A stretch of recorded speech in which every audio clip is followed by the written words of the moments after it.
Good morning, folks. This is Judy at Green Pastures Farm. This morning we're doing some TSI, which stands for, that acronym stands for Timber Stand Improvement. You can look behind us. This is a section of timber that I cut out probably, let's see, it's been 4 years ago. And this is for logs. We're thinning them out till we have some decent timber here. If you look out here in front, you can see where we haven't been. I mean, the trees are just so thick, they're crowding each other out. They're not growing very well. And so this morning, Alex and Casey and I are dropping some trees. I'm actually working over here away from them in a different area so we don't interfere with each other.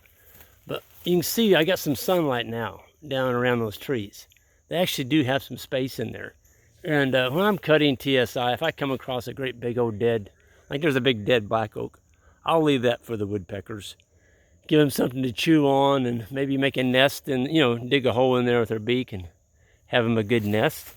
But you can see what's coming in the understory here. This is one of our best hunting areas now. We have a lot of deer and turkey, especially deer in the fall. They love coming into these open areas because we've opened up the canopy and there's just a lot of brush.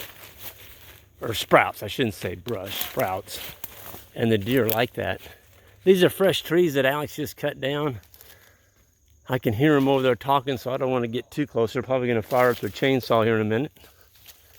But I was just going to show you, when you get trees too close together, a good example, is right here. You've got this black oak, which is, you might say, a non-money tree, next to this beautiful white oak.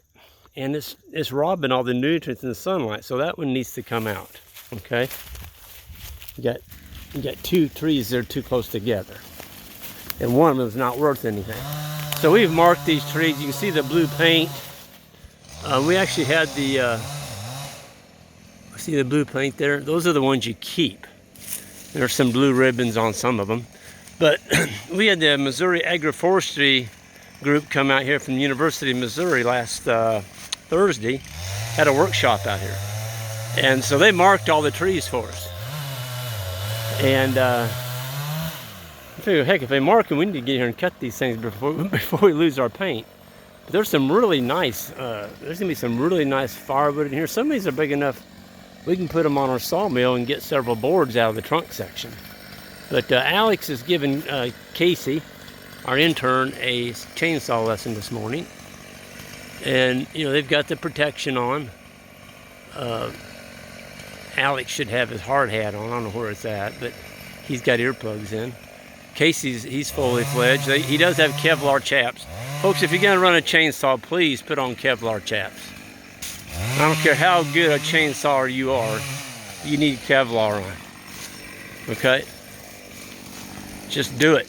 You only got one body, you don't want to chop your leg off. Chainsaws don't care whether it's wood or flesh. Okay, but look how thick they are in here. I mean, they're just everywhere. So that little guy there in the middle, he needs to come out.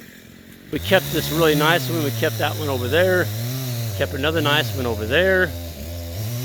There's another nice one through the brush over there. So, you may have to cut down some trees that look pretty decent, but you got to look at the crowns on the trees. And so if you look at this one up in the top, okay, it's not fully filled out. It's filled out on the right side, but not on the left. So the more open that crown is up there, like this one right here in front of it, look at this guy. Ooh, that's a beauty. That's a beauty. He's going to catch a lot of solar energy.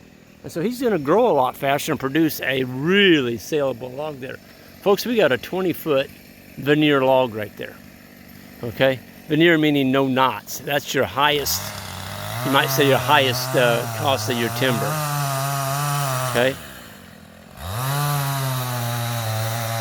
Alex is awful good with the chainsaw. He's done a lot of it. He went to a chainsaw course over in Germany. I've never seen anybody that can sharpen a chainsaw like Alex can. And he doesn't even use a guide plate. He just got a really good eye. I've never seen anybody like him. He's just crazy good. He almost did it. He tried to lay that one into that one that's hung up there. And we do have a tractor. We'll pull that out. We don't leave trees hung. Okay, that one will be laid on the ground before we leave. But this is Greg Judy signing off, and beautiful day in the timber, doing a little TSI here in Missouri, and just a beautiful day to be outside and be alive. Everyone have a good one.